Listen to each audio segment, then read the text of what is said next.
The topic is the revolution in Egypt. And of course, our guest is Dr. LMadu2. Now, Dr. LMadu2, we left with you giving us an overview in terms of some of the Egyptian administrators. But let's pick up where you wish to start for this second segment. Yeah, like I said, when Nasser and its Revolutionary Council, overthrew King Farouk in 1952, power was handed over to General Negib because the younger officers were not known in Egyptian society.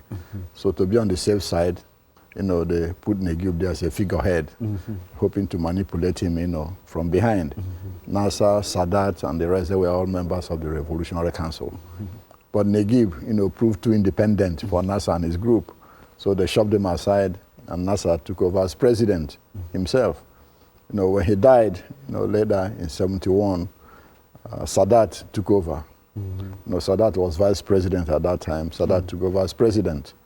When Sadat was assassinated in 1981, Mubarak became president himself. And one funny thing is that for 30 years, Mubarak didn't have any vice president. He refused to because he didn't want anybody to think they want to take over from him. Good. Yeah, it was just on 28th of almost 30 January. years he operated without a vice president. That's correct. Was there any idea as to who might succeed him if something happened to him? Well, that's where we're coming to now. He actually wanted his son to succeed him. That's part of the anger of the Egyptians. He wanted to put his son in there, Gamal Mubarak. They already started grooming him. He already was appointed head of the, part of the political organization, the National Democratic Party. So he didn't have any vice president because of it, so he wanted to make sure that place is open. It was only on the 28th, 29th of January that he appointed Omar Suleiman, who is the chief of the secret police, as vice president, and started trying to hand over power to him. Okay, so this is exactly, how, the power structure has been since Nasser. One significant thing is that everybody who has ruled Egypt since 1952 has been a military man. And that shows the preponderance of the military in Egyptian, society. Now, when Mubarak stepped down a week ago, he handed it over to the Supreme Military Council, headed by Field Marshal Mohammed Hussein Tantawi, who is the Minister of Defense. That's the group that's ruling the country now. Now, what is the effect, of the Egyptian revolution on other Arab countries? Yemen, there has been demonstrations in Yemen calling on President Abdullah Saleh to step down. Saleh has been in power since 1978. He's been in power for 32 years. Yeah, and the people are calling on him now to step down. But he has said he's going to step down when his term expires in 2013. The people say, no, you have to step down now. What worries, the U.S. administration about Yemen is that Yemen is the center of terrorism now in the Middle East, and also fighting a secessionist insurgency in the south. There were two Yemens before. It was only in 1990 that they made to become one country. The South Yemen is again trying to succeed.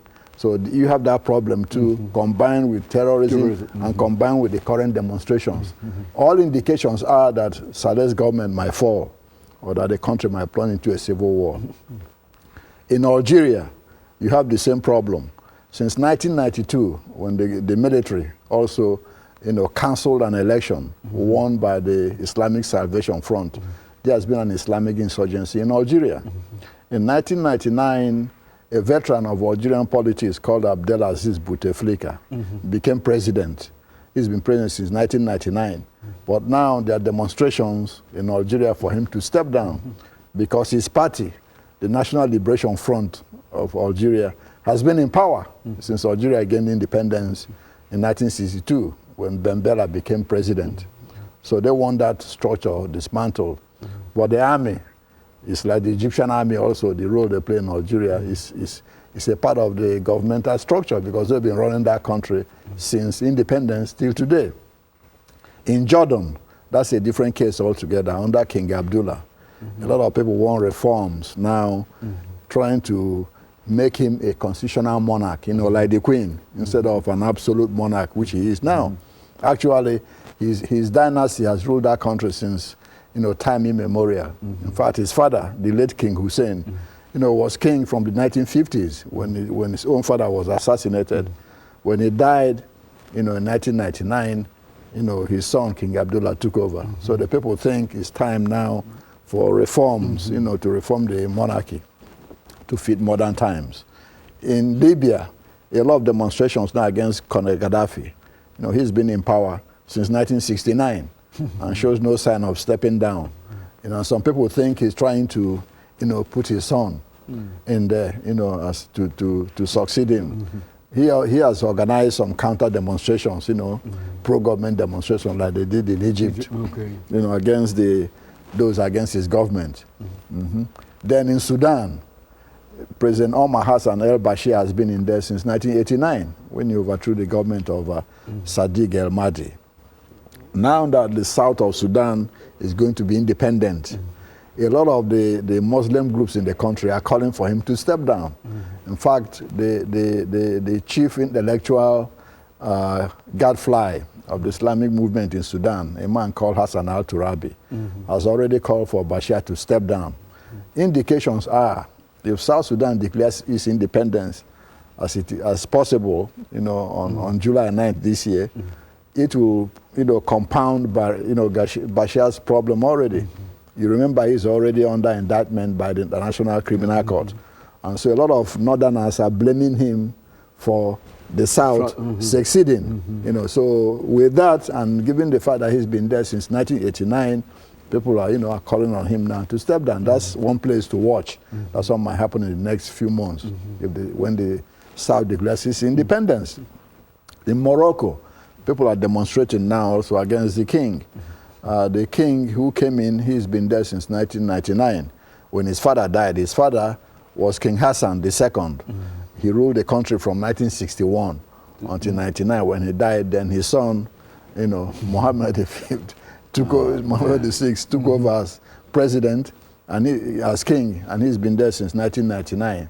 The problem is a lot of the citizens, the Berbers in Morocco, regard the royal family as an Arab imposition on them.